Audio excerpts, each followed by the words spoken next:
gars yi maa ngi leen di ziar leen di nuyu lu bari bari Ali Fall gëj naa la dégg de ma ne ko gëj naa la dégg gëj naa la gis may leen ma rek la kii bi tuuti.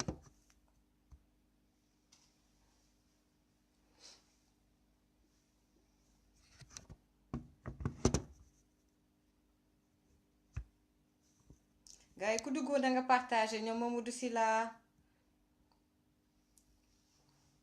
Mbacke Sarr mi ngi seetaan Ousmane Sey Khalil Tambédou.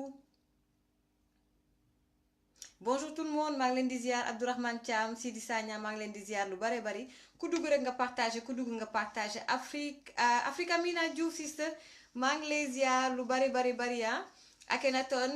Aminata Belami Thierno Diagne Soyibou Sow Vicente Gomis maa ngi lay ziar lu bare bari dinaa leen jox thème bi bu ci kanamee léegi ku dugg rek nga partagé ah ku dugg nga partagé parce que dafa mel ni Macky Sall ak i ñoñom dañ leen a Fallou Dieng maa ngi lay ziar lu bare bari Fallou war naa la woo sax dafa am lu ma la bëgg a voilà war naa la woo Mati Isbak waaw maa ngi lay ziar Pape Masoge Sog Khalil Tambédou Moussa Dieng ku dugg nga partagé Ibrahima aussi maa ngi koy ziar lu bare bari xaaral ma xaaral sama gars yi yegg si ah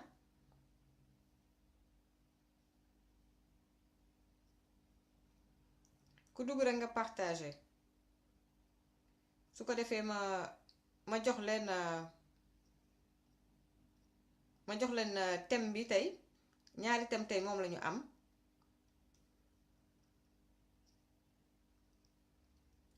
waa Ibrahima Allemagne yónnee naa la lien bi pour sa gars yi bu fekkee ne aussi dañuy bëgg a suivre live bi bëgg également dugg si live bi pour mun a joxe seen xalaat donc mu nekk lu doy waar ku dugg partagé mu nekk lu doy waar parce que dafa mel ni Macky Sall ak it ñoñom donc état bu Sénégal surtout voilà njiitu réew mi ak ñoñom dafa mel ni ñoom dañu xaar ba campagne bi jeex élection présidentielle ba mu jeex ñu daal di jël nag benn liste jébbal ko allemand yi ba nga xamante ne nii tàmbaliwaat nañu di delloo ñi nga xamante ne ni ñoom jàpp nañ ne ay sénégalais lañu ñu ngi ci foofu ca Allemagne nekk ci situation irrégulière ñenn ñi aussi nekk également comme ni ñu ko woowee ay asylants ku dugg partage gars yi ku dugg partage ah Biram Papi ñu xaar ba gars yi yegg si Jibi Jaw nee na Matita yaa ngi si dara ah liggéey bu metti rek démb sax damaa liggéey fajar liggéey ñibbi si ngoon xam nga sonn mais noonu la dóor waar rek dóor waar soxna Momi maa ngi lay ziar lu bari bari Oumar Nabien Dia maa ngi lay ziar lu bare bari bu la neexee tamit nga dugg waaye tey moom waa Allemagne la ñuy waxtaanee première heure bi deuxième heure bi ñu waxtaan ci politique bi avec ak gouvernement bu bees bi gannaaw remaniement ministériel Fifita maa ngi lay ziar gannaaw remaniement ministériel. Lorsque vous le pourrez, vous devrez appuyer sur notification. Vous pourrez alors. ah lii dafa mel ni sama. avec le casque. dafa mel ni sama kii bi la sama WhatsApp bi la baal leen ma affaire bu bizarre. sama WhatsApp bi la sama beneen téléphone bi la maa ngi jégalu ah gars yi ku dugg Mamadou Massar Seydi maa ngi lay ziar lu bari kon ma jox leen sommaire bi rapidement le temps que nit ñi ñëw ku dugg partagé soxna Buri Bakke maa ngi lay ziar di wax heure ménage ak it kii ñu naan Ndeye Maguette Fall tey nag incha allah bu ci kanamee mu doon nag madame Diop di ko ziar lu bari donc gars yi waxtaan bi nii lay tëree sommaire bi lii la sommaire bi moom mooy première partie bi dañ koy jagleel ak it waa Allemagne ndax xam ngeen ne information bu ñu ma jox la mu nekk loo xamante ne certainement ñoom ñi nekk situation irrégulière ak seen njaboot dinañu tiit lool ah seen njaboot yi nekk Sénégal moom mooy xam ngeen depuis 2017 dem naa Allemagne 2018 déggoon ngeen fii maanaam ñu ngi doon def ay convocation di convoquer ay nit ñu njott ne ay sénégalais leen doon demander pour identifier leen identification yooyu nag jamono yooyu dañ ne woon rek gars yi bu jarul ni am ñu ci am ñaaw njott procédure bi la am daal lu ñu leen teg ci seen loxo ci seen loxo 2018 2019 je dirais même il y a quelques mois mu am ay sénégalais yoo xam ne dañ demoon gisi ji Macky Sall ci boppam ñëwoon na Allemagne dajeek aussi sénégalais yi fa nekk ñu posé ko ay questions bu ci kanamee gars yi dinañ ko confirmer ci wàllu justement delloo yooyu de mu ne duñ delloo kenn Aliou Sarr maa ngi lay ziar mu ne duñu delloo kenn noonu ambassadeur bi waa ambassade Sénégal nekk foofu ca Berlin ñu recevoir également ay sénégalais ñu firndeel leen confirmer leen wax leen ni identification yooyu jotewul dara c'est pas parce que identifié nañ la wala dem nga ci convocation yi que dañ la war a delloo Sénégal ñu dalal seen xel campagne bi jeex tuuti rek ñu gis ne commencé nañ di delloo Sénégal yi ba ñu gëstu ba gëstu ñu gis ne ci identification yi convocation yooyu de ak identification yooyu ñu doon def dem nañu ba identifier lu toll ci 40 personnes je dirais même 39 yi nga xam ne wóor na ni liste boo xamante ne ni état bu Sénégal moo ko yor finalement daf ko jébbal état fédéral bu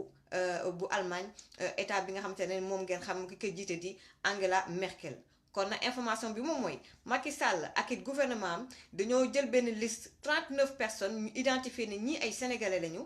jël nag ba ci avant la campagne ak pendant la campagne surtout avant la campagne ñuy wër-wërloo di door dàqe ak état fédéral bu Allemagne ne duñ leen jox liste bi ñëpp ne bravo Macky Sall ak gouvernement am ndekete dañ doon nekk di xaar campagne bi jeex na ñu jël liste boobule daal di ko jébbal autorité allemande yi. ba commencé nañu di yóbbu sénégalais yi commencé nañu di delloo ay sénégalais ay ñi nga xam ne dañ ñaaw njottu ne ay sénégalais lañ ñu delloo leen fële ca Sénégal am na ci koo xamante ne sax jox nañ ma numéro téléphone am woo naa ko jotuma ko mais sénégalais ci seen bopp enfin dina am ñu dugg ñu expliquer am na ko xamante ne di ngeen ko faral di ràññee ci samay live mu Ibrahima dëkk foofu ca Allemagne di liggéey ci wàllu immigration dina dugg également expliquer mbir mu nu mu tëddee. bu loolu weesoo donc première partie bi noonu lay demee deuxième partie bi gars yi da ngeen di nag foog ngeen partager bu baax a baax ndaxte information c'est très important deuxième partie bi nag dañ koy jagleel ak it gouvernement bu bees bi gouvernement donc Boun Abdallah Dionne 3 je dirais gars yi bëri am nuñ ko jàngatee ñenn ñi jàpp ne gouvernement politique la politique maanaam am na ñoo xamante ne ni c'est de nouvelles têtes dañ leen di tester pour élection locale yi ñeneen ñi aussi jàpp ne ci biir gouvernement bi instant bi am na ay mbir yu xew ci biir APR parce que ñoom ñoo gagné donc parti au pouvoir y a beaucoup de clans am na mbir yu grave yu xew ci suuf ku mel ni Amadou Ba poste bi ñu ko jox di poste ministre des affaires étrangères sénégalais de l'extérieur ministère la boo xam ne coquille vide la ñu bëri loolu lañ jàpp donc jële ko ca ministre du budget et des finances teg ko ci loxo ki nga xamante ne moom mooy ancien ministre de l'intérieur nga xamante ne moom tamit gars yi jàpp nañ ne ennemi wu Amadou Ba la moom ci boppam mbir mi daal jaxasoo na ndax dañu préparer benn liquidation bu graaw ci Amadou Ba ndax ñu bëri jàpp nañ ne Amadou Ba dafa am maanaam ay ambition présidentielle tey am na ci droit ci foofu ca waa APR ñi jege Macky am na ci ñoo xamante ne ni dañu am ay ambition ñu ci bëri te jàpp nañ ne Amadou Ba ci la bokk donc bu ngeen delluwaatee ci ginnaaw sax jamonoy problème étudiants yi ci ngeen gis ne Mary Teuw Niane ak Amadou Ba benn guerre froide ñi naan sax Mame Mbaye Niang également ak Amadou Ba donc liquidation bu scientifique bu graaw noonu la ñuy préparer ki nga xamante ne ni moom mooy Amadou Ba donc ci loolu nag loolu li ma leen di wax nii dafa nekk yoo xamante ne dañ ko voilà ay yenn nit yi nga xamante ne dama gëstu taataan seen xalaat mais dinañu woo ki nga xamante ne ni moom mooy Mout Bane ngeen xam ko di journaliste de publication Dakar Times ndax li ma wax moom dina ci ànd am déet lan mooy analyse am bu ci kanamee deuxième partie bi lay doon 18h heure de Paris di 4h après-midi 4h bu Sénégal donc du ma def lu dul woo ki nga xamante ne ni moom mooy ñoom abo gars yi may leen ma dinaa leen jël bu ci kanamee damay njëkk a jël ki nga xam ne moom mooy Ibrahima damay jël ki nga xamante ne nii moom mooy Ibrahima ngeen may ma jël Ibrahima bu Allemagne bu ko defee mu expliquer leen nu mbir mi demee gars yi jaaxle nañu ngeen déglu bu baax nag gars yi da ngeen di partager parce que c'est très important. allo. waa allo. waaw Mati. waa maa ngi lay ziar Ibrahima xam naa yaa ngi ci train bi. waa allo ñu ngi lay dégg. waaw maa ngi ci train bi xam nga vitesse bi muy daw pour connexion bi stable du yomb quoi. ça va naka moom. ça va bien alhamdulilah ñu bàyyi la nga nuyoo kon ak mbokku internet yi. waaw c'est vrai bon salaamaaleykum maa ngi nuyu ñëpp auditeurs yëpp ñu lay déglu di nuyu waa diaspora bi yëpp rawatina nag waa Allemagne et puis di kontaan nag vraiment ci tey jour bi nga xamante ne jël nga ko def ko thème uniquement ci problème bi nga xamante ne immigré yi nekk Allemagne ñu ngi koy dund ci jamono yi ñu toll nii surtout jamono yi passé problème majeur yi nag benn bi mooy affaire asile yi. affaire asile yi je pense que problème la boo xamante ne ça ne date pas d'aujourd'hui parce que tey jii ñoom am na ci ñoo xamante ne def nañ 7 ans ci dëkk bi donc problème bu yàgg a yàgg la te je pense que on est arrivé à un moment donné boo xamante ne nekkatuñ fi di wax ay affaire de asile je pense que ay affaire humanitaire la ñu war maanaam di wax parce que nit bu nekkee ci dëkk pendant 6 ans 7 ans ñoom mënuñu woon a fexe ba mën ko delloo dëkkam mu nekk fa di góorgóorlu ba heure bii je pense que tey jii nii jël ko maanaam di ko yóbbu dëkkam après 6 ans 7 ans ci biir dëkk je pense que loolu mooy jël paaka teg ko ci baatu nit rendi ko donc je pense que ne dañoo toll moment boo xamante ne foog ñu fàtte affaire politique ay affaire amul droit asile ay affaire immigration mais ci contexte humanitaire la ñu nekk dañu xalaat ne ñii nga xamante ne dañ fay nekk dañu yor ay njaboot bàyyi ay jabar bàyyi ay doom bàyyi ay yaay te ñooñu ñëpp yaakaaruñu ñu dul ci ñoom donc loolu c'est très important. C'est pas parce que dañuy subir ay pression diplomatique di jël ay doomu jàmbur di leen sacrifier. Guinée li fi nekk Guinéen yi li fi nekk fii Allemagne ci ay Guinéen mat nañu 40 fois Sénégalais yi. te mosuñu naa léegi dañu ko dafa ne woon du rapatrier kenn ne booy nañ dem kaw képp koo xamante ne yaa ngi ci li nga war a nekk defoo fi lu bon yaa ngi am sa jàmm.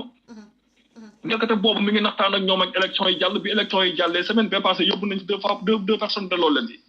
donc li mu doon wax gëmuñu ci dara nañu xoolaat li ñuy def te yàlla tax te xool li ñuy wax te yàlla tax ñoom bi ñu fi ñëwee xam ne booy mënuñu fee toog waroon nañoo toog ak moom ne leen carrément mënuñu leen a supporter mënuñu leen a défendre mënuñu ci dara jël leen seen bagage ngeen dem seen yoon mais discours politique yi ñuy def di ci jouer ci biiru jàmbur yi yooyu dañ ko war a bàyyi dafa war a jeex te nañ xoolaat bu baax li ñuy def ñi ngi amel ak ñu bare fi mu ne nii parce que liste lañ jël joxe ko liste bi nga xamante ne dañ leen identifié woon jël nañ ko joxe ko ñun xam nañ lépp on est au courant liste baa ngi fii biir Allemagne ça veut dire que ne autorité allemande yi képp ku ñu ñëw bëgg la yóbbu mën nañ jël fi mu ne nii delloo la ak laisser-passer te commencé nañ ko ba pare am na ko ma wax ne ma 500 lañu 40 lañu kenn ki ne ma 39 lañu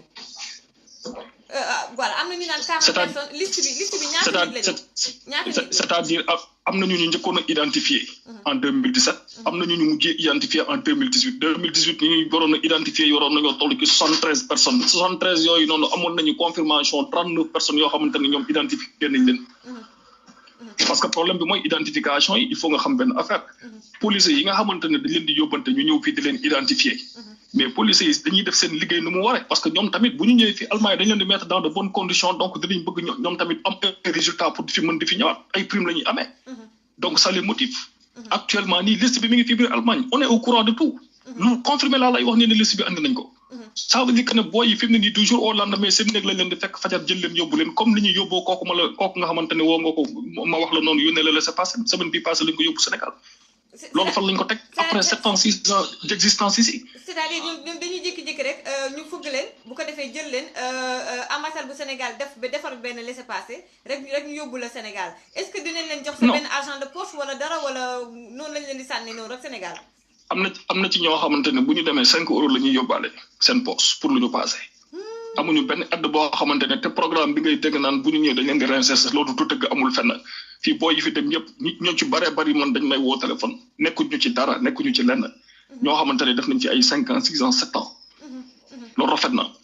xanaa sax même bu fekkee sax da nga signé programme protocole boo xamante ne da ngay joxe ay nit ñu delloo leen ko mais xanaa lu mu bon nga signé ñoom benn accord boo xamante ni nit ñooñu bu ñu ñëwee ñu mën leen réinsérer jàppale leen ci côté finance jàppale leen ci côté liggéey formation ça c'est la moindre des choses mais loolu ñuy wax noonu lépp ay waxu kese la booy ñu fi delloo yëpp ñu ngi foofu dara defuñu loolu fan lañ ko teg après 7 ans 6 ans fii ci biir dëkk bi dañu toll foo xamante ne dañu war a bàyyi ay sénégalais amul droit asile parce que cadre boobu dañ ko dépassé nañ ko bu yàgg dañu nekk ci cadre boo xamante ne ay réseau humanitaire da ngay xool maanaam nit ñi li ñu sacrifié li nga xamante ne def nañ ko toog ci dëkk bi ba heure bi ñu jékki-jékki buub la 7 ans ñu jékki-jékki buub la yóbbu la amul dara loo xamante ne di nga ko yóbbaale loolu xam nga ne teguñu ko fenn amul fenn fu ñu ko teg waaw dañ xoolaat li ñuy def bu baax waaw de toute façon dina am ñoo xam ne dinañ leen jël ñoom aussi ñu joxe seen xalaat parce que amoon na benn rencontre boo xam ne ay sénégalais ñoo demoon gisi ji ambassadeur bi et ses collaborateurs ñu comme ni ñu ko waxee sànq ñu ko wax leen dalal seen xel ni leen identifier leen wala convocation yooyu ñu jotoon ça n'a rien à voir avec ak tamit delloo leen définitivement Sénégal il faut ñu wax dëgg gi problème bi mooy ambassadeur bi nit la koo xamante ni nit ku jub la nit ku baax la ambassadeur bi moom wax na carrément ne identification yi bi ñu fi ñëwee am na ñoo xamante ni identifié nañ leen te liste bi yóbbu nañ ko Sénégal pour confirmer ko donc il a été clair avec tout le monde maintenant le problème que le fait ñu jël nit ñi di yóbbu loolu ça ne dépend pas de lui loolu ci état bu Sénégal la dépendre parce que liste bi foofu au niveau du ministère de l'intérieur la nekk donc ñoom bu ñu confirmer identification ba yónnee ko au niveau du service ici consulaire au niveau de l'ambassade ñoom amatuñu loo xamante ne dañ ko ciy def lu dul maanaam appliquer li ñu leen wax donc il faut ñu wax dëgg gi ambassade bi du moom mooy décider quoi que ce soit affaire bi état bu Sénégal la jógee te état bu Sénégal gouvernement bu Sénégal moo ko composé donc ñoom ñooy entièrement responsable il faut ñu wax dëgg gi ok donc bu comme yaa ngi ci yoon da nga nekk ci biir train bi donc du ma la téye lu yàgg ndax aussi lépp am na ñoom tamit bëgg nañu woote te ñu ngi Allemagne joxe yeneen information mais aussi xam naa ne yaa ngi taxawal benn fondation pour que képp koo xam ne da nga génn àdduna te nga nekk foofu ci Allemagne ñu mun la jàppale financièrement pour que nga corps bi ñu mun ko rapatrier également au Sénégal parce que am na koo xamante ne nii décédé na tubaab bi dañ naroon lakk maanaam corps bi waaw Mati temps yi passé su ma juumul ci 3 mois yi passé wala 4 mois yi lu mu néew 5 corps yóbbu nañ ko fi Sénégal 5 corps man xanaa sax lu mu bon bu ñu taxawee ne Macky Sall am na benn budget de 800 millions boo xamante ne teg na ko au niveau des ministères des affaires étrangères ñun neewuñu ñuy yóbbu chaque corps mais xanaa bu ñu yóbboo benn corps ñaari corps dajale suñu xaalis yóbbu ko lu mu bon ambassade bi fi nekk consul bi war nañu mën a jàppale sax au moins ci benn corps contacter parce que c'est vrai que ñoom loolu du seen rôle du seen liggéey mais ils travaillent en collaboration avec ministère des affaires étrangères donc war nañu mën a contacter au moins budget boobu fa nekk nga xamante ni immigré yëpp ñoo ko bokk des fois ñu ñuy soutenir ci maanaam ci dara mais boo leen téléphoné dañ naan leen yoolu suñu yoon nekku ci ñun loolu amuñu ci compétence loolu suñu liggéey loolu ñaaw na trop man ba fi nekk ba léegi gisuma ñoom benn responsabilité bu ñu jël maanaam di fi jàppale nit ñi pour yóbbu quoi que ce soit te pourtant Paris boo demee Paris ñoom même responsabilité lañu am ko fii ci Allemagne te pourtant budget bi ñoom dañ ciy jël di yóbbu ay corps man lu leer laa lay wax du may wax ay waxante yoo xam ne xaw ma ko donc ñoom lan la ñu fiy jariñ te maa ngi lancé appel aussi au gouvernement surtout nouveau gouvernement beeg ministère bi te kat nekkul sax Allemagne moo tax ma koy wax ni ñuy jël ci ambassade yi di fa teg ay nit ñi compétent loolu il faut le dire haut et fort nañuy jël nit ñoo xamante ne place yi ñu fa nekk dañ koy mérito te ñu bàyyi yaa ma neex ak sama xarit ak sama jarbaat ak sama lii nañu jël appel ñi nga xamante ne njëkk ci dëkk ba jàng nañ ñoro li jaar sa mérito maanaam liggéey foofu xam dëkk ba xam loi yi ñu jël leen teg leen fa ndax ñu mën a jàppale jaam yi mais teg fa ñoo xamante ne yow ci sa bopp dëkk ba nga nekk amul loi boo fa xam amul dara loo fa xam loolu wax dëgg yàlla teguñu ko fenn lañ ko tegul kon loolu moo tax nañu dimbali nit ñi loolu moo tax yéen ngi trouvé benn solution mooy def benn fondation boo xam ne ku nekk da ngay daal di am loo joxe par année bu ko defee ci loolu nag ku wàcc liggéey rek jël ay koppar googule ngir mun a rapatrier corps bi voilà ci cadre boobu fi may waxee ak yow nii même vendredi bi ni rapatrier nañ corps vendredi bërki démb corps bi yegg na Sénégal ba ñu jébal ko njabootam te loolu lépp suñu xaalis la ñuy jël di ko dajale di ko yóbbu corps yi 3 mois yi passé lu mat 5 corps jëlee nañ ko fii Allemagne yóbbu ko Sénégal parce que loolu bu continuer nii tamit dina métti ci ñëpp bon comme gis nañ ne état jàppale wuñ ci lenn ambassade jàppale wuñ ci lenn léegi ñun li ñu décidé mooy Allemagne bi yëpp je pense que message bi dinañ ko jàllale ñëpp ñi ñu dégg dañoo bëgg a ut benn fonds de solidarité boo xamante ne pour Allemagne ñi fi nekk ñëpp la parce que actuellement il y a au moins 6000 Sénégalais yu ñu xamante ne ñu recensé en Allemagne ñu bëggoon benn somme bu ndaw boo xamante ne ku ci nekk di nga cotiser annuellement ñu ut benn compte bloqué ko pour affaire décès yooyu dootuñu poser benn problème képp koo xamante ni décès def def rek danañ la jël yóbbu la jàllale sa njaboot donc loolu moom ñu ngi ciy woo ñëpp ñu ngi leen ciy woo te j'espère que buñ ko lancé dinañ jàllale message bi à travers région yi fi land yi fi nekk yëpp land bu ci nekk di nga am représentant bu la fa nekkal bu fa amee ku fa décédé mu contacter association bi bu ko defee ñu jël xaalis fay corps bi mu dem dans la semaine donc loolu daal la ñu bëgg te yaakaar naa ne ñëpp dinañ ñu ci jàppale ñi nga xamante ne am nañ assurance ak ñi amul assurance ak ñëpp parce que loolu suñ ko defee dina yombal affaire yi te ku tëdd di nga nelaw xam ne boo génnee àdduna dinañ la jébal sa njaboot waaw loolu daal mooy programme bi merci beaucoup Ibrahima du ma def lu jël également yeneen nit yi nga xam ne bëgg nañ participer également joxe seen xalaat te nekk foofu ci Allemagne jaajëfate ñu diggante bu ci kanam merci Mati maa ngi lay jaajëfal bu baax a baax jaajëf kontaan na bu baax jërëjëf voilà donc gars yi du ma def lu dul mu ngeen woote ci 00 221 77 523 46 30 donc yaay amee dinaa ko jël bu ci kanamee mais dama bëgg juste rek jël 2-3 personnes yu nekk foofu ci Allemagne may leen ma tuuti gars yi donc waxtaan bi nii la dañ ma demandé ma rappeler le sommaire première partie bi dañuy waxtaanee ci les on va dire les Sénégalais de l'Allemagne en tout cas li ñu intéressé moom mooy gouvernement bu Sénégal Macky Sall ak également gouvernement bi ñu muy liggéey les autorités sénégalaises en tout cas dañu promettroon donc waa Allemagne ni leen identification yi c'est pas parce que identifié nañ ne dañ lay delloo Sénégal mais safaan wala ñu gis après campagne bi après élection présidentielle bi ñu gis ne am na benn liste bu nga xamante ne ni après identification yi il y a presque 39 personnes yi nga xamante ne ñu ngi ci liste bi gouvernement bu Sénégal dañ ko tëye woon ñu bàyyi ba élection bi passé bàyyi ba campagne bi passé ñu jël nag liste ba jébal ko autorité allemande yi instant bi ñu ngi commencé di rapatrier di delloo Sénégalais yi en situation irrégulière delloo leen foofu ca dëkk ba de manière définitive sans rien du tout du jour au lendemain loolu moom mooy débat bi ngeen may ma jël donc waa Allemagne ngeen baal ma tuuti rek ma jël donc waa Allemagne gars yi may leen ma tuuti rek ma jël waa Allemagne donc may leen ma tuuti ma jël waa Allemagne voilà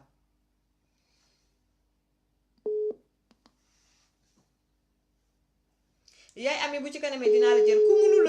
partager live bi da ngay génn live bi nga duggaat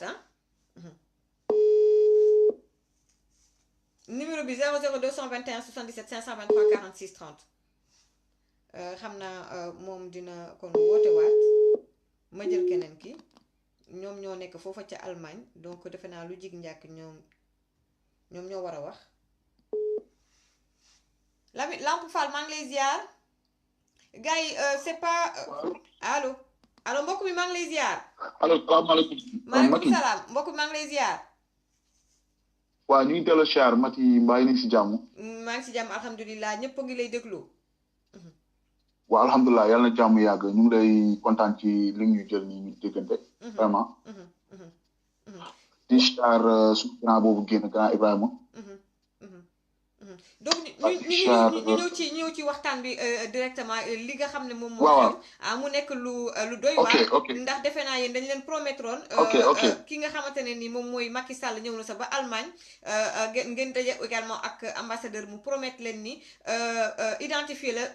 du loolu moo ça veut pas dire que dañ leen di delloo forcément fële au Sénégal te tàmbali nañu nag delloo bi mu mel ni benn liste boo xamante ne ni gouvernement bu Sénégal autorité sénégalaise ñoo ko jébal allemand yi pour ñu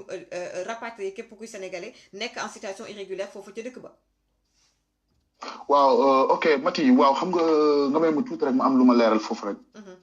parce que comme ni ko sunu grand boobu waxee bu fekkente ne nit ki dafa ñëw ci dëkk def fi parmalesam mu jàng fi doon fi liggéey nekk ci activité yu bëri. ñu jékki-jékki nangu loolu lépp mu amoon ba pare. jékki-jékki rek dugal ko ci benn côté yow da nga illégal da nga illégal yoroo kayit da ngay nëbbu jëfam daal te suul jëf baaxul dama bëggoon ñëw ci kaw sénégalais yi rek bi ñu fi ñëwee comme ni ko grand bi waxee yàgg nañ fi bi ñu fi ñëwee dañ doon jàng ñi doon liggéey ñi doon def ay formation xam li ma wax nii ñu nekkoon ci dara daal ñu jékki-jékki ñu nangu loolu lépp nag wax dëgg yàlla li fi Sénégal a jàppoon di teg ci loxo di kër ci kër rek ñu nangu ko waaw biñ ko nangu ñu laaj leen mais yéen pourquoi ñun li ñu jàppoon nii ngeen nangu ko ñu ne seen gouvernement kat moo signé gouvernement Allemagne ne xaw ma yéen dëkku jàmm xaw ma amoo leen problème am ngeen liggéey am ngeen yooyu daal xam nga. waaw xam nga nag yàlla def ñun mënuñu woon toog ak Macky Sall mënuñu ko gis mënuñu ko kii su loolu occasion bu fi ñëwee ñu dem ci moom joytu suñuy mbira waaw ñi toog di muñ nag ñi toog di muñ boobu ba léegi yaakaar na xëy na yàlla dina changé affaire yi doxaat ñu delloo ñu liñ jëloon ci ñun. waaw ba ci yàgg ñu toog ay jëmmi jamono ñu yónnee fi ay identification comme ñooñu daan fi ñëw noonu di identifier nit ñi. mooy ba ma fa ñëwee woon noonu. mu ngoog waaw léegi bi ñu fi ñëwee di identifier gars yi ñu yónnee ñu ay lettre ñun ñu ci bari daal di dem wuyu ji. waaw bi ñu demee wuy ji ñun ñu yaakaaroon ne xëy na kat identification yi identifier nit taxul ñu yóbbu ko parce que même gars yi demoon ci ambassade bi man nii ñu ci bari biñ toogee même ambassade bi wax nañu loolu identification yi kat ñun mënuñu ko arrêté comme ni ko grand bi waxee nag ñuy nuyu ambassade bi di wax ne moom responsabilité moom wax na ko nee na moom parce que fii sénégalais bu fi jógee dem ci moom pour mu defaral la këyit tubaab bi yóbbu la fa day taxaw ne la mu yoroo këyit bu tax mu war laa mën a defaral këyit moom loolu la lay wax toujours te loolu yaakaar naa du mën kese ñëpp mën nañ ko seede moom du ci dara mbir yi Sénégal lay jógee ci gouvernement Sénégal foofu la ñuy jëlee décision yi. waa léegi yéen a ngeen fas yéene def donc instant bi da ngeen di xaar rek gars yi ñu leen di roppos di leen jël benn par benn di yóbbu. waaw Mati xam nga seega benn affaire moo am ñun li tax ñun woo la dañoo xëy na dañoo amul doole amuñu fuñ ko mën a xeexee. c'est vrai. waaw te wax dëgg yàlla xam nga am na loo xamante ne nii. ku nekk ak fa nga xam am na ñoo xam ne xëy na dañuy jalal ñu daw dellu feneen am ñoo xam ne dañuy toog ne garaawul ñun dañuy toog xaar lu am ñu xam ne loolu la mais li ñu bëgg a wax rek mooy comme ni ko garaaw bi waxee ngir yàlla nañu yërëm doomu sénégalais yi ñun sàccuñu fenuñu ñoom tubaab yi dañuy tagg fuñ tolloo seen administration yi yàlla moo tax may wax ko ci waxal danaan la sénégalais yi ay jàmbaar lañ sénégalais liggéey rek la gëm ñoom dañ koy wax waaw kon ñun tagg boobu ñu ñuy tagg ak ñun suñu njàmbaar gi ñu wone ñëwuñu fi di def dara comme ni ko grand bi waxee amul benn dëkku Afrique Guinée Gambie fan yii lañ leen doon jàpp di leen sonal mais seen président bi liggéenti na ko bañ bàyyi leen ñu nekk jàmm ba naan dañ leen di jox liggéey ak grand Ibrahima yi fu mu dëkk laaj ko moom mi génn léegi bañ leen di jox ay liggéey ak di leen commencé ibbil ay opportunité di leen wax ne ñoom par exemple ñu leen xool ay yeneen action mais pourquoi ñun Sénégal daal ñun lu metti lu ñëw rek suñu kaw lay dal te ñun boobu ba léegi Sori Kaba mi ñu doon wax suñu ministre boobu noonu ñun man musuma koo gis man musuma koo gis bët ak bët te normalement ñun dañuy jariñ Sénégal ñun dañuy jël suñu alal di ko biir Sénégal ñun war nañ ñu mën a jàppale ñun ñii nga xam te ne dañuy jël suñu xaalis di liggéey ngir Sénégal jëm kanam vraiment am na solo parce que sàcc ñu fenn defuñu dara lu ñaaw ñun dañ fi ñëw pour satisfaire suñuy mbokk ñëw fi pour dimbali suñu bopp ñëw fi pour bu ñu amee dellu suñu réew investir fa mais dafay métti loolu nga jël benn doomu jaamur jël ko yóbbu ko comme ni ko grand bi waxee ñooñu yóbbu Sénégal ñu toog di xoolante ak seen i mbokk te ñooñu ñoo yoroon seen i yaay yor seen i kër yor seen i lépp nga delloo leen ci bàyyi leen noonu mën nañ dof sax wala ñu nekk ci leneen. billaahi am na ci koo xamante ne ni moom. vraiment na ma yàlla baal mën nañu. voilà na ma yàlla baal ba ma ko oowee voilà mi ngi ci la ka neex daal dafa dem ba comme ku amee dépression xale la macha allah ci yoonu Libi bi la jaar nekkoon Italie dem Allemagne ba mi ngi noonu daal mi ngi ci bouteille baak mi ngi fóon ay mbir ak yu demee noonu parce que. mi ngi noonu waaw nekkul daal waaw.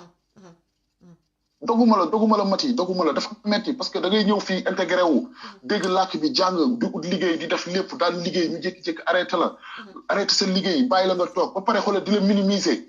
di la toroxal di la bool dama koy wax fii ñun fan yi comme ni ko grand Ibrahima waxee am nañ 5 corps yoo xamante ne nii yàlla na yéex sénégalais yi ñun ñi nga xamante ñoo fi nekk ñooy jaayante ñii 30 euros ñii 50 euros ñii 100 euros di yóbbu te ñun bu ñuy dund rek ñuy yóbbu bu ñu deewee ñu bàyyi ñu suñuy corps c'est grave loolu xam nga. bilaay booy dund ñu yóbbu la boo bëggee sax amoon na fi jamono ku bëgg ñu jox la 3000 euros nga argent de poche nga dem waaye boo faatoo yaa yóbbu sa bopp loolu moom doy na waar. waaw kay Mati loolu laa bëgg a wax fi nga nii comme ni ko grand bi waxee ku dee ñu ne ñun de suñu yoon nekku ci ñun ñi fi nekk ñooy góorgóorlu ba yóbbu ko waaye booy dund ñoom mën nañoo fexe nga bañ de te bëggoo dem de dinañ fexe ba nga dem. ba nga dellu dëgg la. am na solo donc am na vraiment nañu comme ko grand bi waxee nañu ragal yàlla nañu xool li ñuy def xaalis jarul yenn yi ñun ay doomu jaamur lañu ak tamit xam nga ñu yéenante jàmm ñun immigré yi nekk ci dëkk bi ñi fi jiitu tamit di jàppale ñi fi mujjee ñëw parce que ñun ñëpp Sénégal la fii xam nga li ñuy wax ci naan ay ñun dañoo yéenante jàmm na gën a yaatu sénégalais yi ñoo bokk képp waaye mën a jàppale nit ci dara na nga ko jàppale parce que fii benn sénégalais boo jàpp rek jàppale nga 20 sénégalais ci ginnaawam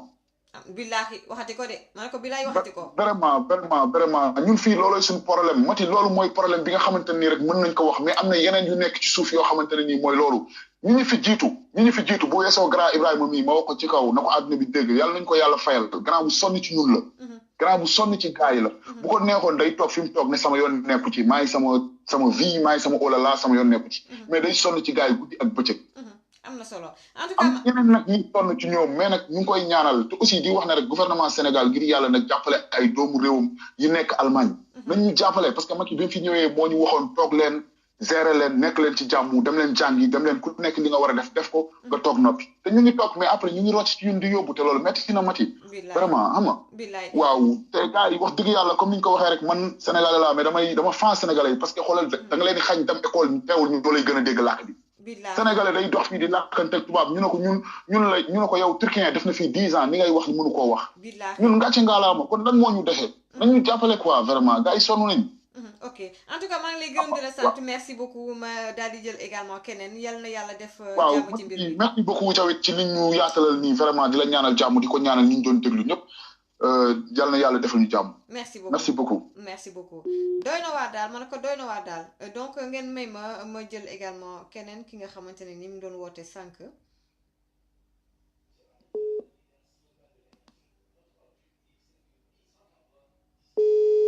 waa gars yi nag mbir mi aussi il faut que aussi ñu wax ko bu fekkee ne dara xew na loolu moom mooy informer donc am na lu xew mooy sénégalais ñu ngi leen di delloo donc débat la mais aussi il faut ñu informer nit ñi askan bi li nga xam ne moom moo xew te mënu toog rek daal di waaw comme mënuñ ci dara du ko waxtaanee déedéet loolu du xel waa mbokk mi maa ngi lay ziar yaa ngi nekk en direct soxna si maa ngi lay ziar. waaw di la delloo ziar gars yi ku dugg da ngay partagé Cheikh Charles Thiam Satou maa ngi lay nuyu di nuyu say auditeurs ak say auditrices yi lay déglu yëpp. dëgg la maa ngi lay ziar. di la gërëm di la sant. man tamit. soxna Mati ñun dañoo am lenn loo xamante ni si moom la ñuy jooytu. ndax ñun dañ di ay immigré yoo xamante ni si dañoo duggoon Allemagne depuis 2013. alors 2013 ba 2019 yaakaar naa ni 6 ans la ñu nekk fi nag ci jàmm ak salaam di jubal jaay ñu yamba naanu ñu sàngara defuñu li ñuy tere ci dëkk bi ci ay normes la ñu nekk ba bëccëgu tey jii may wax ak yow alors léegi nag Allemagne dafa am loi boo xamante ni si boo fi defee 8 ans loi bi daf la may nga topp sa këyit jot ko ci force alors léegi ñoom dem nañu ba xam nañ ni loolu mi ngi bëgg a antu ñu teg gouvernement Sénégal pression pour mu jël ay doomam delloo leen Sénégal te Mati dëkk boo fa defee juróom-benni at nga jàng intégré ci dëkk bi doon liggéey Macky Sall ñëw fi 2016 xam nga 2015 mu ne Sénégal dëkku jàmm la am na liggéey y a aucun problème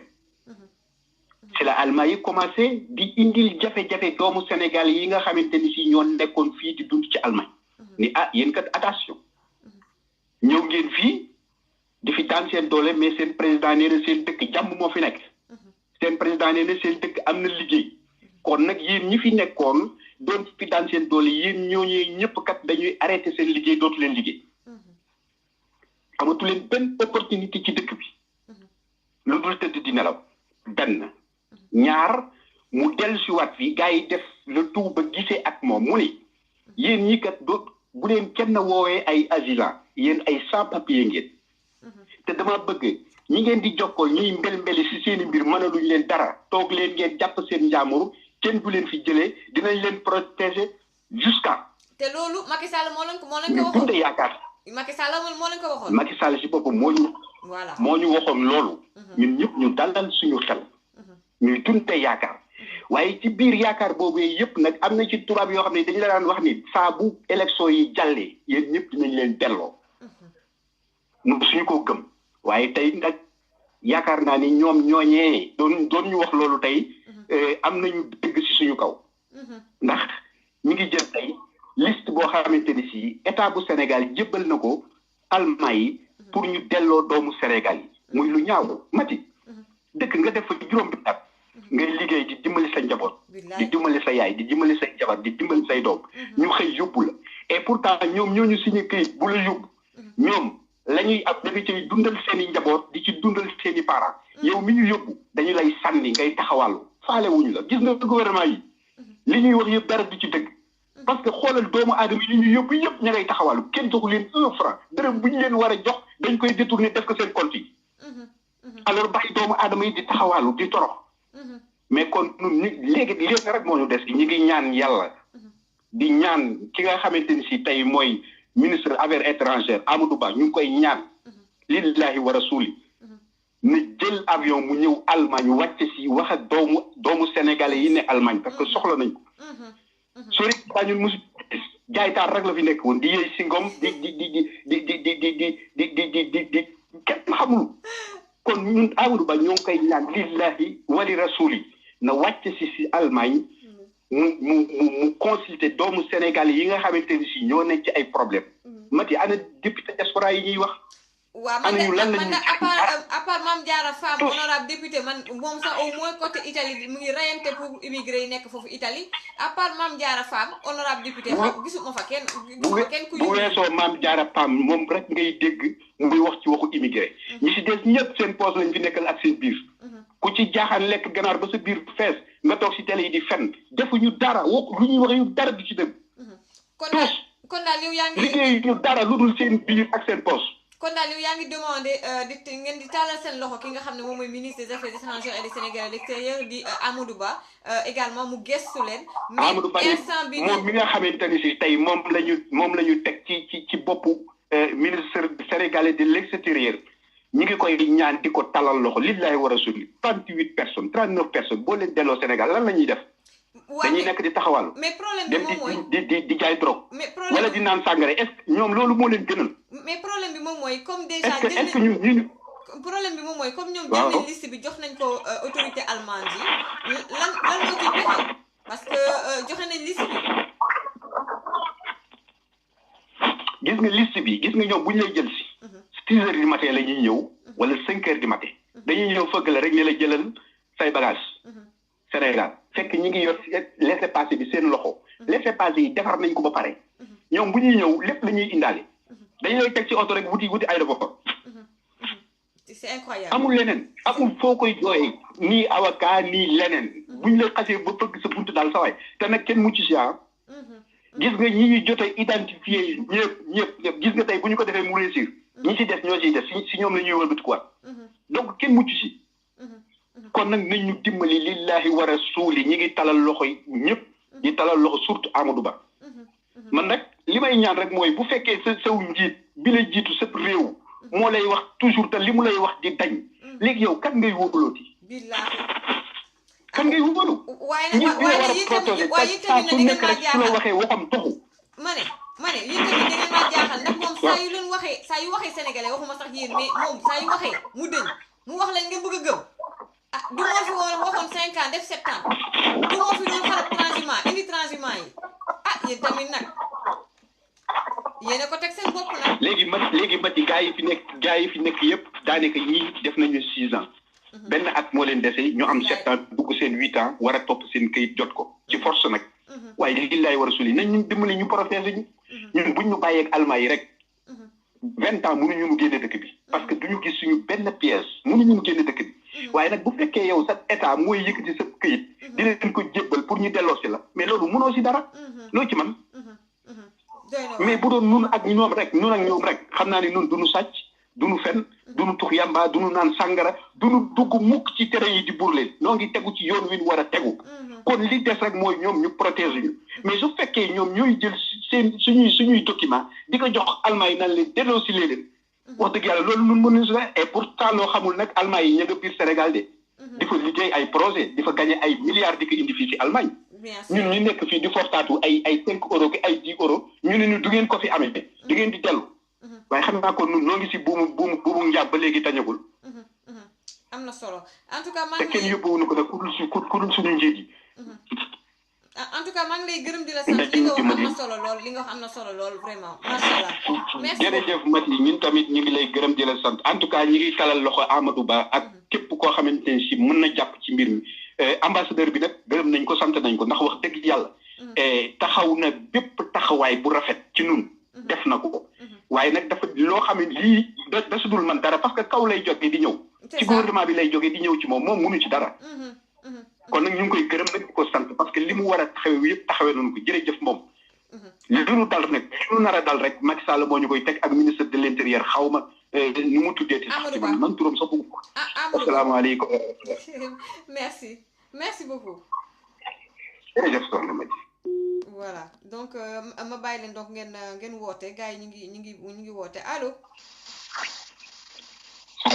waaw mbokk mi maa ngi lay ziar yaa ngi woote Italie bu ci kanamee dans quelques minutes ma jël ki nga xam ne moom mooy Mout Ban également bu Dakar Times journaliste allo waaw mbokk mi maa ngi lay ziar ñu ngi lay déglu waaw Mati na nga def ça va bien alhamdulilah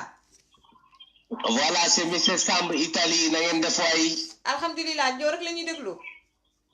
voilà d'après ce que j'ai entendu vraiment c'est une chose triste parce que man maa ngi doog a connecté tout de suite waaw d'après ce que j'ai compris il paraît que dafa am ñu signaler des Sénégalais yu nekk Allemagne yu ñu war a yóbbu c'est ça waaw voilà donc vraiment c'est désolant et moi je pense que le gouvernement sénégalais am na yoo xam ne si ni war ko accepter dans le sens que ni ñun franchement on pèse lourd dans l'économie sénégalaise Mati ñun on a des familles quand je dis des familles on a des personnes derrière nous te ñun ñëpp yëpp góorgóorlu ñafe góorgóorlu dimbali suñu réew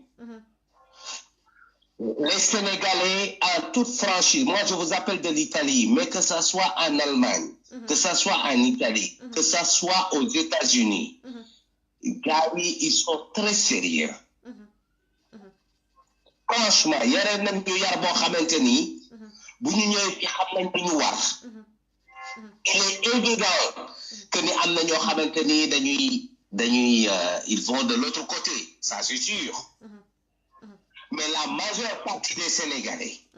ils viennent ici et qu'est-ce qu'ils pensent fin du mois ñu yónnee xaalis seen famille et ils se sentent mieux même bu fekkee dañuy nelaw ci tali bi vous comprenez bien sûr léegi nag le problème c'est quoi le problème le gouvernement il doit comprendre que ni nous pesons lourd au Sénégal et il faut ñu mu xam ni ñi il faut ñu jàppale leen bon moi personnellement qu'est-ce que je vous appelle pour dire quoi actuellement il y a beaucoup de Sénégalais diaspora bi yoo xam ne ni il meurt malheureusement te bu ñu faatoo c'est tout un problème pour ñu delloo leen dëgg la moi je demande au gouvernement moi bëgguñu ñu may ñu c'est pas possible et créer une société au Sénégal juste pour ça ma lii mooy pour lancer ce projet yi nga xamante ni malheureusement il décède en Occident en Occident en général dañuy dem ba si yàgg duñu am sax lu ñu yóbbee dañuy def ay ket dëgg la je suis capable de le faire dans le sens que c'est mon boulot en Italie dëgg la xam naa dinañ ci gën a waxtaan xam naa ci fànn woowu nañ ci gën a waxtaan waaw parce que waa Allemagne ñi ngi woote sànq ba léegi mais ba bàyyi la nga daaneel s'il vous plaît après maa ngi yow xam naa nañ gën a mën a déggante après Inch'Allah parce que tous les Italiens qui meurent à l'extérieur avec ma société et j'ai l'expertise pour le faire je les amène à partir de l'Italie qu'ils meurent en Amérique du Sud aux États-Unis en Afrique dama leen di indi loolu la ñu xool comment le faire pour avoir une société au Sénégal buy joxe boulot au Sénégal di aider les Modou disons la diaspora Inch'Allah et j'ai l'expertise pour le faire donc Mati ngir yàlla dama lay ñaan soo amee temps waaw prenez mon numéro on va en parler et j'y tiens Inch'Allah naa la woo ma pare live dégg nga c'est très sérieux d'accord merci beaucoup monsieur maa ngi lay ziar monsieur Samb merci beaucoup allez bye ciao merci donc gars yi may leen ma jël donc yaay Ami ndax mi ngi doon woote léegi su ma paree daal di jël ki nga xam ne moom mooy Mout Bane yaay Ami gars yi may leen ma tuuti rek ma oo yaay Ami Laurent bu Pastef yaay Ami voilà yaay Ami laal yoon mi nga xamante ne ni ndeysaan mi ngi di xeex ngir Khalifa Sall génn kaso allo yaay Ami Diop maa ngi lay ziar waaw systématique maa ngi lay nuyu di la gërëm di la sant ci ni ngay toppatoo waa diaspora bi di nuyu ñëpp di nekk ci kii bi di déglu man j'ai mal j'ai très mal parce que je pense que problème bi depuis mois d'août la woon lañ mën ay accord pour affaire sans papier yi nekk foofu en Allemagne man ici en France je me suis toujours battue bi ma nekkee élu surtout ci benn mairie dañ doon dem bay pare ay sans papier di leen topp di leen dimbale di leen wax yan association la ñuy dem pour ñu mën leen jox seen i kayit di bind préfecture pour soutenir ñenn ñi ba ñu jox leen seen i kayit man j'ai mal parce que état boo xam ne toppatoo say doom defoo ci ñoom dara ba ñiy jaar ci gaal yi ñiy jaar fu nekk au péril de leur vie pour mën a génn étranger war a mën a am lu ñu dimbale seeni mbokk yi dem ci dëkk ba boo demee tey Sénégal nga gis ñoo xam ne ils ont plus de 50 ans musuñu liggéey toog ci kër mënuñu am dërëm bu ñu dundee seen waajur yi sax ñoo leen di yore bu ñu génnee àddina peut-être yaay ji mooy yore ou papa ji kenn ci génn àddina ou bien ñoom ñaar génn àddina du ñu xam naka la ñuy def pour dundal seen njaboot man yaakaar naa ne état bi waruñu dem di participer comme ni ma ko waxee woon ci benn télé Dakar waruñu dem di participer ñuy rapatrier seen compatriotes ils sont pas obligés parce que laissez-passer bi bu ñu ko joxewul nit du génn dëkk ba mais c'est parce que en retour dafa am lu ñuy recevoir de la part des pays européens loolu mooy waral ñuy faciliter ñu leen di takkal comme ay xar di leen delloo Sénégal man je suis contre donc ñooñu nekk Allemagne nañu dem auprès des associations s'il y a des associations là-bas parce que ñun Sénégal dañu néewal àddina duñu dem di xam li xew ci dëkk bi duñ ko def dañuy dem topp suñu liggéey rek mais Maliens la plupart du temps Maliens yi ñu ñuy rapatrier Mali ils sont moins nombreux même ici en France ñu ñuy rapatrier ñoo gën a néew Sénégalais yi ñuy rapatrier parce que man dañuy créer ay xam nañ fu ñuy dugg ak li ñuy def même ici il y a des avocats spécialisés yoo xam ne mun nañ la toppatoo parce que man mënuma concevoir nit def fukki at ci dëkk lu xëy rek tay bagage yóbbu la ça c'est détruire la vie de quelqu'un normalement état sénégalais gouvernement bu mu mënti nekk waroo participer ci loolu complicité la et puis Mati boo demee ba seet billet d'avion yi ñuy jënd sax pour yóbbu leen c'est le double du prix que billet yi ñuy jënd ñun bu ñuy dem vacances deal la donc man vraiment ça me fait très très mal il faut que ñu am solidarité suñu biir pour di dimbale ñun ñi nga xam ne dañu yor nationalité ak ñi ko yorul ñu war a mën a am solidarité dimbale ñeneen ñi nga xam ne suñuy mbokk lañu te pën na am peut-être ñun bi ñuy dugg ci dëkk bi sax condition ñoom yi ñu nekkoon peut-être la ñu nekkoon donc dañu war a am benn solidarité entre sénégalais boo xam ne yooyu waruñu ko accepter dañuy nekk en groupe voilà même contrôle papier dañu war a nekk di jege suñu mbokk yi bu ngeen demee ci gaar yi man dama koy def souvent dem ci gaar yi gis ñuy contrôler benn sénégalais ma xam ne kii sama mbokk la man damay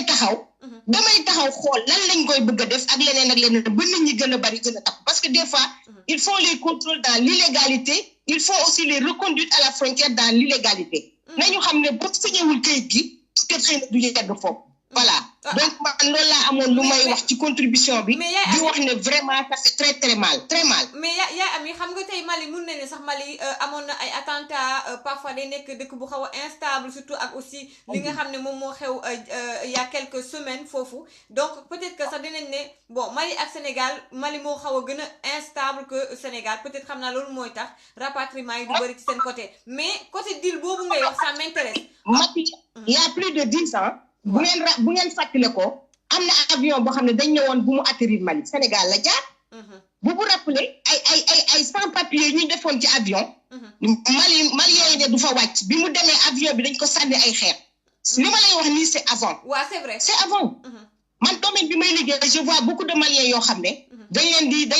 leen di régulariser parce que ñoom dañ fi yàgg et puis ils sont solidaires entre eux dañuy am solidarité seen biir c'est pas le cas ci biir sénégalais yi y a pas assez de solidarité je suis désolée mais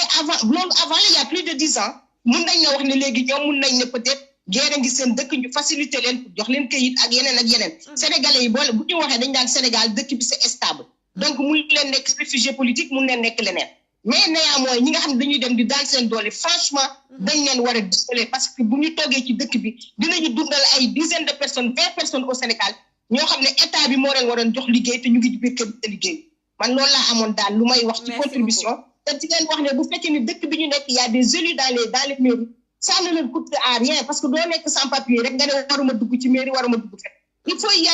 faut y aller parce que nit la t'es un être humain t'as tes droits am nga say droits ak say devoirs voilà am na solo merci beaucoup mu doon yaay merci beaucoup mu doon yaay Ami Diop laal yoon ndeysaan nekk ki nga xamante ne ni du jóg ci di xeex ngir ñu libérer ki nga xamante ne ni moom mooy ki nga xamante ne ni moom mooy Khalifa Sall am na kuy woote fële ci Allemagne donc waa Allemagne foog ma jël leen parce que ñoom ñoo ay allo ñu wax aussi ca Mauritanie aussi ay conditions yu métti yoo xam ne sénégalais yi ñu ngi ko fa nekkee loolu dinañ ko def beneen émission beneen show beneen débat parce que tamit Sénégal Mauritanie waaw nañu wax ne Mauritanie vraiment soriwul ku fa nekk di sonn di nekk ci yenn conditions yi doxal ndànk rek dellu Sénégal defaruwaat mais nag kenn xamul exactement ce qui s'y passe donc moo tax xam naa dinaa gën a jokkoo ak it ña nekk foofu ca Mauritanie alors mbokk mi yaa ngi nekk en direct yow mi di woote Belgique allo. waaye déggante wuñu bu baax y'a professeur Mati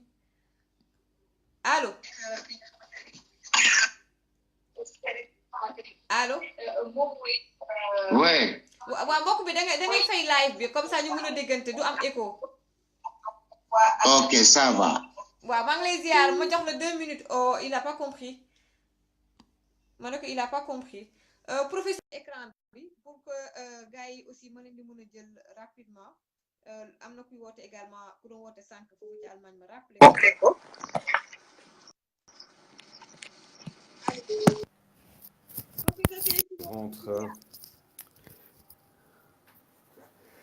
Bon dimanche des rameaux. Bon dimanche des rameaux. Bon dimanche. Bon dimanche des rameaux. Bon dimanche. Je suis avec tous mes enfants là. Il y a Olaf qui est derrière moi. Olaf, tu peux mettre un peu de lumière de l'autre côté. Je suis avec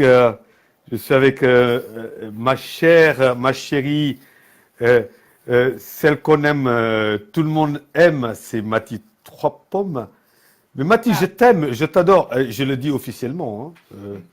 Maintenant, si tu m'aimes pas, dis-le moi aussi. Non, mais moi, j'aime tout le monde.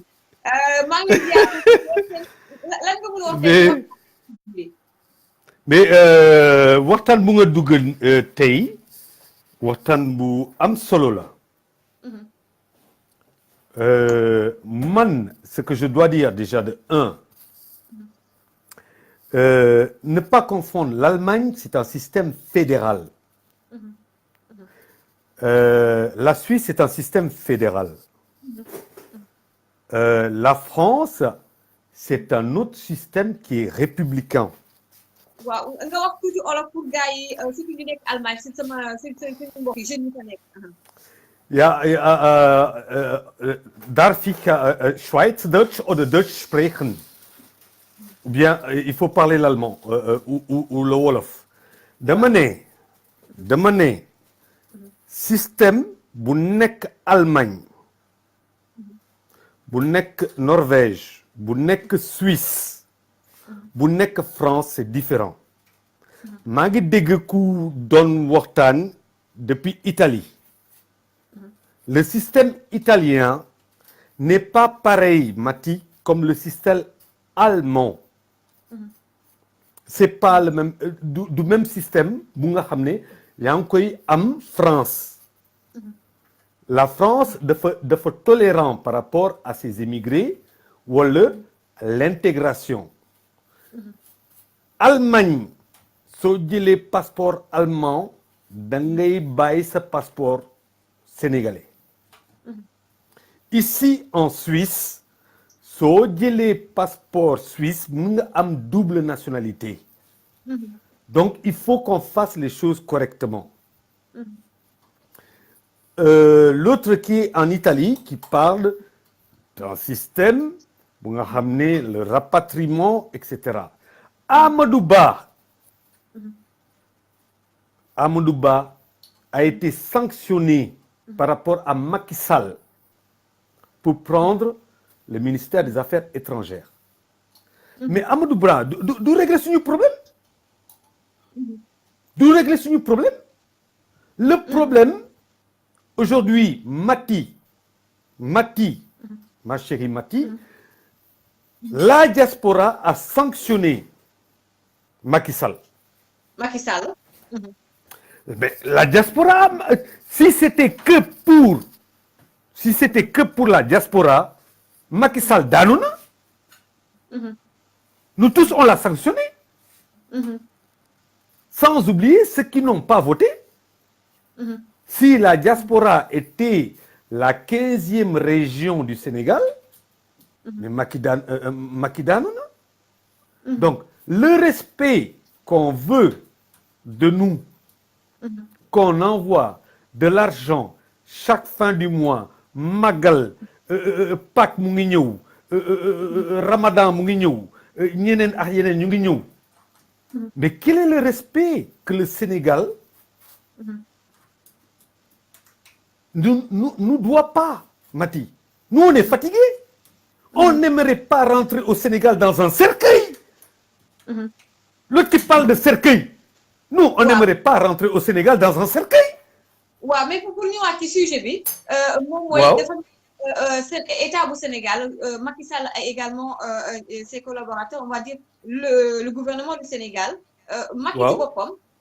qui a été réélu, dafa bàyyi ba campagne bi jeex il paraît que liste bi moom nanguñ ko dañ doon nguuruloo ak Allemagne yi nanguñ woon joxe liste bi mu bàyyi ba élection bi weesu ba ñu élire ki nga xam ne moom mooy Macky Sall ñu door a jébbal nag liste bi ki nga xamante ne ñi nga xamante ne ñoom ñooy autorité allemande alors qu'ils avaient promis les jeunes ni leen identification ak rapatrié delloo leen amul dara luñ ci inquiété wu ñu mel ne yàlla ak yàlla ils n'ont pas tenu parole en fait. Ils n'ont pas tenu parole. Si aujourd'hui, on doit, non seulement avec l'Union européenne, du gaz, du pétrole, de la pêche, parce que nous tous, on les nourrit. C'est nous, les Sénégalais. Les Sénégalais, le Sénégal est la Suisse de l'Afrique de l'Ouest. C'est nous qui nourrissons la France du point de vue du gaz, du pétrole, du zircon et de la pêche. Donc, nous, normalement, on doit faire partie de l'Union européenne. Le Sénégal, mais oui, le Sénégal doit faire partie de l'Union européenne aujourd'hui. Parce que nous, les Sénégalais, nous sommes 15 millions, mais nous nourrissons la France, Mati. Nous nourrissons la France. Mais nos représentants, tout à l'heure, tu as parlé de la Mauritanie. Mais est-ce que tu savais que la Mauritanie n'a pas le droit sur le fleuve Sénégal? Puisque le fleuve Sénégal, au-delà du fleuve Sénégal, c'est là-bas que notre frontière arrive. Mais Senghor moo jël frontière bi jox ko la Mauritanie pour que la Mauritanie puisse être fait partie du fleuve Sénégal. Donc, il y a... c'est... Wow. Donc, aujourd'hui, c'est on veut un pouvoir fort. Mati, tu as toujours appelé pour un pouvoir fort. Macky Sall, il a 5 ans pour prouver maintenant qu'il a besoin de la diaspora et il est grand temps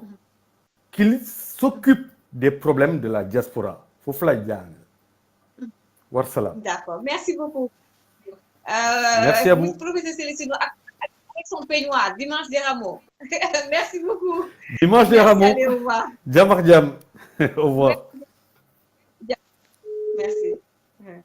Donc, gars yi donc am na ko xamante ne nee na mi ngi ma bind message ne ma moom fële la nekk Belgique mi ngi liggéey ci mbirum immigration. Waa mbokk mi maa ngi lay ziar en 2 mots parce que je dois appeler également ki nga xam ne moom mooy Mood Ban ñu jàll ci beneen sujet bi mbokk mi maa ngi lay ziar. Salaam. waaw ñu ngi lay fay. waaw gis nga Mati problème bi nga xamante ne moo amee Allemagne. C'est pas la première fois et ça va pas être la dernière fois. yàlla def na ci wàllu immigration ci lay liggéey donc xam naa bu baax a baax li nga xamante ne waa Allemagne ñu ngi koy dund te puis en plus am na ay compatriotes yoo nga xamante ne fii lañ nekkoon fii ils ont fait 15 ans en Allemagne mosuñu am kayit pour des raisons diverses mosuñu am kayit mais ñu xëy na lañ leen yóbbu et puis l'État du Sénégal moom moo collaboré ak l'État fédéral d'Allemagne pour ñu identifier leen te ndax gis nga lii njëkkoon nañ ko wax y a de cela 2 ans actuellement ña nga xamante ne ñoom ñoo fa nekk mënuñu liggéey parce que président Sénégal ci boppam moom moo xam ne sama réew amul problème te Allemagne na comme yéen seen réew amul problème soxlawu leen ñu leen di jox fii kayit léegi nag principal responsable bi moom mooy suñu président léegi li ci am solo moom mooy ñoom sénégalais yi suñu ñoo war a xam suñu gëdd parce que imagine toi que ñi nga xamante ne tey jii nii nit koo xamante ne même fekkente ne amul kayit sax mu ngi foraatu lu mu yónnee waa këram au moins nekkuñu ci ils sont même s'ils sont dans le besoin au moins am nañ ko xamante ne mu ngi leen di assister tey ñu jël kooku delloowaat ko Sénégal mais kooku du yokk pauvreté Sénégal. billahi. ah mais c'est ça le problème tey jii nii man mii tey buñ ma jëloon delloo ma Sénégal ak ñëpp ñi nga xamante ne ñoo wékku ci sama kaw ma dee taalima subaana buñ ma jëloon delloowaat ma Sénégal tey. mais ma dem a war apprendre à zéro ñi nga xamante ne ñoom laa doon dimbali mu néew mu bare chaque weer chaque fin du mois au moins dinaa leen jox ñii 15 000 francs ñii 10 000 francs ñii 20 000 francs mais loolu dootu ma ko mën waaye léegi loolu ci pays boo nga xamante ne réew moo nga xamante ne ñu ngi ne c'est un pays émergent mais man élan boobu noonu su faussé rek moom mooy que ne man je vais me retrouver dans la galère ñi nga xamante ne ñoo wékkoon ci man dootu ma ko mën quelles que soient les raisons nit ñi su fekkente ne dañuy dem di demander asile politique ñii dañuy dem di demander asile ci yeneen raisons yoo xamante ne bëgguma ko citer en direct. waaw xam naa. dañ leen ñu ngi koy réussir. et alors su fekkente ne ñu ngi koy réussir pourquoi pas ñu bàyyi leen. État du Sénégal daf ci war a neutre bàyyi leen bu fekkente ne nag moom dafa yaakaar ne peut-être que bon. aide yi nga xamante ne ak accord yi nga xamante ne mu ngi koy am ak nasaraan yi pour di bénéficier wu ci xaalis boo nga xamante ne financement yoo xam ñu ngi ko koy jox vraiment na seet yeneen ay solution te xam ne sénégalais yi nekk en Europe c'est pas la belle vie hein. billahi. parce que on se lève très tôt pour aller au boulot. Mati man may toggal sama bopp. en tant que góor may toggal sama bopp je me sacrifie di jël sama xaalis chaque fin du mois nga jël ko di ko yónnee Sénégal waaw léegi bu fekkente ne loolu xëy coupé la ko léegi nan ngay def man am naa ñoo xamante ne tey jii nii tey ñu nga Sénégal et pourtant ils ont fait au moins ils ont fait ñii ñu ngi def 5 ans ñii ñu ngi def 10 ans te mën naa la citer ay tur yoo xamante tey jii nii avec l'accord de l'État du Sénégal delloowaat nañ leen mën naa la tuddal ay tur tey man fii nga xamante ne fii laa nekk ci wàll boobu ci laay liggéey ci wàllu immigration ci laay liggéey donc lu ma ci wax rek xam naa ko. dëgg la am na solo. waaw du ma guddal foofu laa koy yemale parce que ñu bëgg a dugg bëri na mais daal man li nga xamante ne moom laay wax encore une fois moom mooy que ne ñun suñu bopp nañu xam suñu bopp ne xam ne on n'est pas assisté par l'État du Sénégal. Et donc on doit prendre nos responsabilités conscientiser nos familles pour que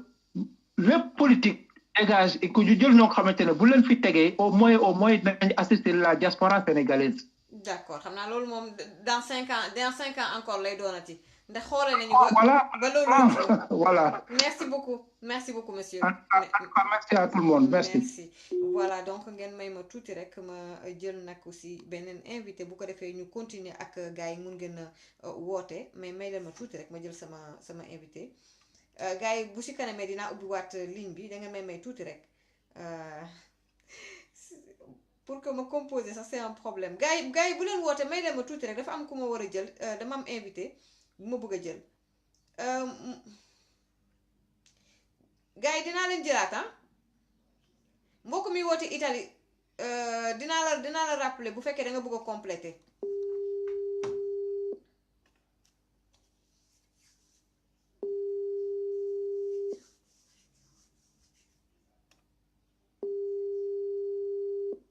ñu ngi woo mut baan sànq laa ko jotoon mënuma ko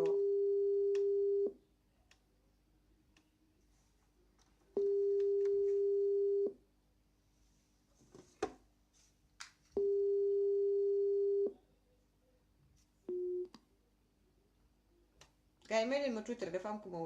war a jël rapidement.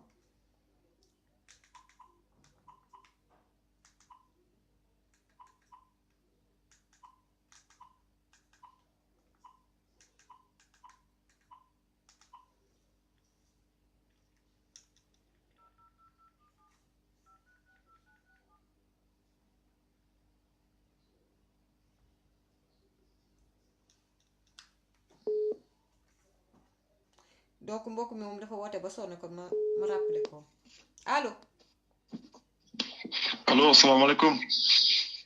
allo waaw donc waaw ñu ngi lay ziar Laurent ñu ngi lay ziar bu Allemagne Pastef Allemagne ñu ngi lay ziar lu bare bari. waaw ñu ngi delloo ziar bu wér di ziar internet yi ak gars yi di déglu yëpp di leen ziar bu wér. waaw donc gannaaw loolu lan nga bëgg a yokk yow ci thème bi waxtaan wi tey. waaw sama waxtaan bi xam naa dugg parce que xam naa ne am na ñu bëri ñu nekk si ligne bi. waaw man sama wax du yàgg c'est-à-dire que sénégalais yi foog naa coono bi nekk fii di wax rek moo leen neex. parce que dañuy fàttali ni gars yi ku jiite Sénégal c'est un pur et dur politicien. ñii lépp lu ñuy def finalité bi mooy militant la ñuy wut. donc lan la gars yi di xaar si ay Amadou Ba ay Macky Sall man xaw ma lan la gars yi sénégalais di xaar si ñooñu quoi man jaaxal na ma. ba pare ñu taaj leen di promettre ñoom aussi. man sénégalais moom sonal li moo leen neex quoi di ñaxtu rek pendant 5 ans encore. parce que lu gën a dee fu mu nekk ni Macky Sall lu ñuy wax ni yëpp. fu mu nekk ni instant yi moom programme am 2024 la nekk di xool di instant yi. c'est-à-dire que Macky soo bëggee dëgg-dëgg Sénégal ñoo échec te gars yi nanguñu ne ni que dañoo échec gis nga Macky diine day échec tarixa day échec amul lu dul échec si àdduna. mais il faut nga taxaw nga am honnêteté nga reconnaître nga ne yàlla ñun dañoo échec pour yàlla xam naka la leen di jaaree. mais ñun Sénégal dañoo échec mais bëgguñu reconnaître que dañoo échec. comprendre nga li Sénégalais xool di ñaxtu 5 ans xool di ñaxtu waa nangam te am nañu solution génn fi politiciens yi. te lu ma gën a métti moom mooy ñi nga xamante ne ñoo nekk Allemagne nekk ci situation irrégulière am nañ ay mbokk Sénégal te wóor na ma ne tey boo xoolee asylant yëpp boo leen compté ñoom ñëpp dëgg la Allemagne diaspora bi opposition bi moom moo ko gagné mais seeni mbokk yee nekk Sénégal am na ñu bëri ñoo xam ne voté nañu Macky Sall